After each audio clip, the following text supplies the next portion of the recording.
Hey guys, I just thought I would do this video. Yeah, it's kind of a life lesson, I guess you can say. I'm gonna do this short. As y'all know, I don't have a dad. And the reason for that is he died at the age of 49 of a massive heart attack. I was 14 years old when he died.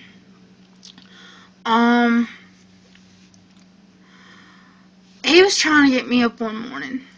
And I refused. I told him, no, I'm not getting up. And me and him just kept arguing and cussing at each other and fighting. So finally I got up. And I said, fine, you happy? He said, hysterical. So, yeah, we started fighting. Um, you know, before I get into that, a week earlier, he and I was fighting one night, and it was around 10 o'clock at night, and he just got done watching CSI. That was his favorite show, so was Dog the Bounty Hunter, but anyways, yeah, he just got done watching CSI, and he finally went to bed, and he said, here's the damn TV. So, yeah, me and him got into it that night, and so, yeah, well, he went in his room, got his pajamas on, and he has trouble getting his clothes on. He had trouble getting his clothes on, excuse me.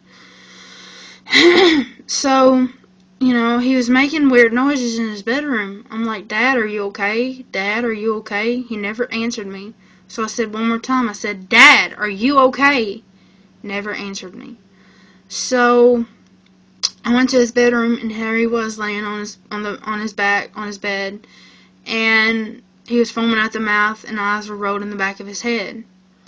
I'm like, oh my god, oh my god, oh my god. Garrett, call 911. I said, somebody call 911. We don't know what it was. We don't know if it was a minor heart attack or a seizure, or we don't know what it was. So we called 911, and they sent an ambulance, and they took him to Martin. So they couldn't figure out what was wrong with him. So they rushed him by ambulance to Jackson General, the one with the big cross on it in Jackson, Tennessee. But yeah, so yeah, they couldn't figure out what was wrong with him. They ran tests on his heart. They did what they could, but they couldn't figure out what was wrong. So they just sent him home. Alright, a week later, on May 22nd, he's trying to get me up for school. And I refused, and we fought, and I promised him and myself I wouldn't argue or cuss at him anymore, or fight. But I did. So, before I left the house, I told him this. Now kids, people, this is a life lesson. Don't ever say you wish your parent was dead, because that's what I did. That's what I said to my dad. I told him, Dad, I wish you was dead. Okay? I regret that. I regret saying that. I wanted to go back in the house. I wanted to apologize to him. I wanted to hug him and kiss him and tell him that I was sorry and that I loved him. But I didn't get the chance because the bus was right there. So I got on the bus. I waited that afternoon, and I asked my teacher if I could call my dad. And the teacher said no. I'm like, well, I need to speak to my dad. It's an emergency. He's like, no. So I had to wait that afternoon. So I got on the bus, went home. Nobody was home. So, yeah. Called my dad. My brother answered his phone saying, Kenzie, Dad had another spell. I freaked out. He told me to calm down, and I did.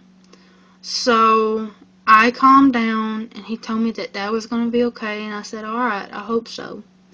I got off the phone with my brother, and I called my grandma. My grandma was hysterical. My grandma was crying and upset, and I said, Granddad's going to be okay. She said, I hope so, Kenzie, because he's my only baby. And I'm like, I know that, Gran. So after I got off the phone with my grandma, I got a call from my mom. I knew by the tone of her voice, I knew something was wrong.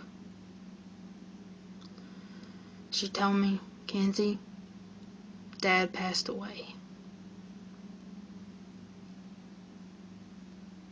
Hearing those words cut me like a knife. It hurt me. It made me cry so hard. It made me hit the walls.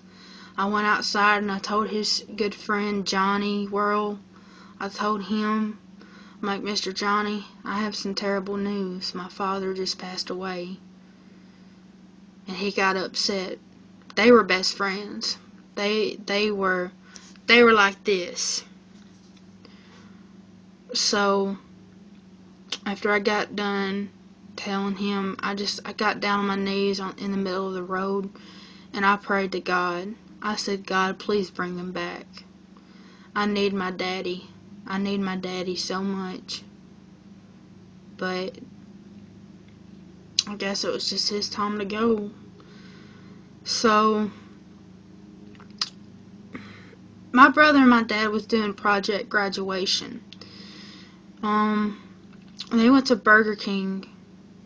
I think my dad had the spell on the way over to Burger King, and I don't know.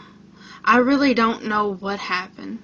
I mean, all I know is it happened at Burger King, and they tried reviving him, and they couldn't bring him back to life, and it's unreal. But what I'm trying to say is, if you fight with your parents or fight with your friends, make up with them. Tell them that you're sorry. Tell them that you love them, that you don't want anything to happen to them. Tell them that you are sorry. Apologize to them, because life is short. You only have one life to live. Don't take it for granted. Don't regret anything that you're going to say, because it hurts. This is my daddy. He was a very sweet man, very kind, very loving, and hilarious, and I'm just like him. I don't know what I would do without my mom, because she has been there for me. And I know me and her fight a lot, but I love my mama more than anything in this world. I love my grandma too. I love my brother, even though we don't speak much. I love all of them. My mama's the only parent I got left. And if something ever happened to her, I would never be the same. Because that's my mama. She gave me life. She gave me a roof over my head. She gave me food. She gave me clothes. Don't take life for granted. Because if you say something ugly and regret it later, then, it's going to bite you in the ass. It will. It hurts. It really does. I wish my daddy was here today, but he's not. And it's been 6 years since he's passed. And now I'm 21 years old. And he's missed 7 birthdays, and he's missed Christmases, he's missed Thanksgiving, he's missed a whole bunch of holidays. But I guess I'm going to wrap it up. And I'm going to go. So, yeah. Bye, guys.